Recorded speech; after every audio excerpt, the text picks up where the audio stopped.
Sifu Yesu Kristo. Waka nguzo imara ya hekalu la Bwana. Wapendwa, tukisoma kitabu cha Yoshua tunakumbuka Yoshua mwenyewe alipozungumza akisema, mimi na nyumba yangu tutamsifu Bwana. Yeye alikuwa ni mwanaume na kiongozi wa familia yake, na hivyo akatoa dira na mwongozo wa familia yake kwamba mimi na nyumba yangu tutafanya hili, tukio hili la kumsifu Bwana.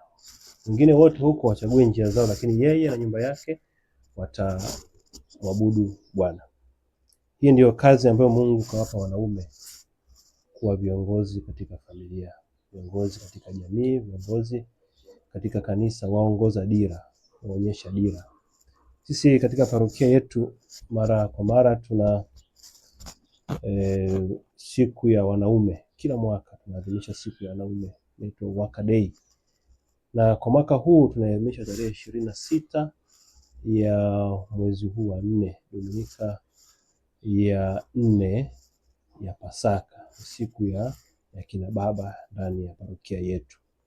Na kwa mwaka huu tunathamini, tunatambua na kupongeza sadaka na matoleo mengine yote ambayo wanaume wanatoa katika familia, katika jumuiya, katika parokia. Tunakuja na kauli mbiu ikisema, je, mnafahamu sadaka anayoitoa baba? Mnathamini sadaka ambayo anaitoa baba? Mwanaume anatoa sadaka kubwa kwa ajili ya familia yake, kwa ajili ya jumuiya yake na kwa ajili ya kanisa, hata jamii nzima. Kwa hivyo kauli mbiu hii inatupa picha mbili tofauti. Picha ya kwanza ni hilo, kila mtu kwa nafasi yake atambue thamani ya sadaka anayoitoa baba ndani ya familia, ndani ya kanisa, ndani ya jamii nzima. Leo kina mama, watoto, vijana watambue na wathamini sadaka hiyo anayoitoa mwanamume baba katika kuhudumia, katika kuongoza, katika kutunza familia yake. Lakini pili ni wito kwa wanaume wote vilevile. Kama bado umelegalega mahali katika kutoa sadaka hiyo kwa ajili ya familia yako, kwa ajili ya kanisa, kwa ajili ya jamii, wito wako wewe ni kujitolea sadaka kwa ajili ya familia, kwa ajili ya kanisa, kwa ajili ya jamii nzima. Wewe ndio uhangaike, wewe ndio ufanye kazi, wewe ndio ujitolee kwa ajili ya kanisa, kuongoza kwa matendo na kwa maneno yetu. Utoe sadaka yako ya kuamka asubuhi na kwenda jumuiya pamoja na familia yako na watoto wako na mke wako.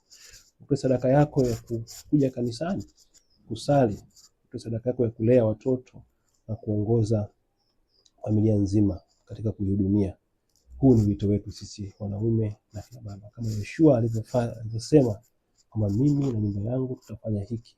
Hivyo hivyo sisi pia tutoe mwongozo huo. Sisi na nyumba yetu tutamsifu Mungu pekee. Kwa hiyo tunaanza siku hii kuelekea katika maadhimisho hayo, tunakuwa na mazungumzo mafupi siku ya tarehe 19, Dominika hiyo ya 3 baada ya misa ya kwanza. Kina baba wote tutaalikwa tukae sehemu moja baada ya misa hiyo, alafu tuzungumze mambo yetu kama wanaume kwa ajili ya kujiandaa kuelekea siku hiyo ya tarehe 26. Tuna daktari mmoja, Dr. Tibaijuka, atakuja ataongea na sisi kuhusu mambo mengi yanayohusu wanaume. Kwa hiyo kesho Dominika hiyo ya 3 usipange kukosa katika mazungumzo hayo ya kina baba. Lakini wiki hiyo nzima na baba mjibidishe kuja kanisani kusali, hata misa za asubuhi.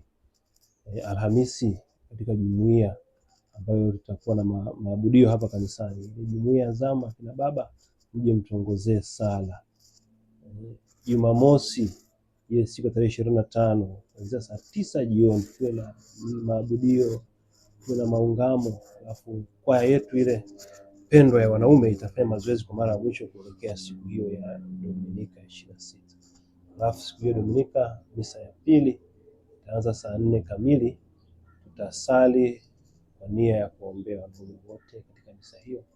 Baada ya misa kuzungumza kidogo na kupata chakula cha mchana, kufurahi pamoja kama kina baba na kuonyesha mwongozo wa kitu cha kufanya.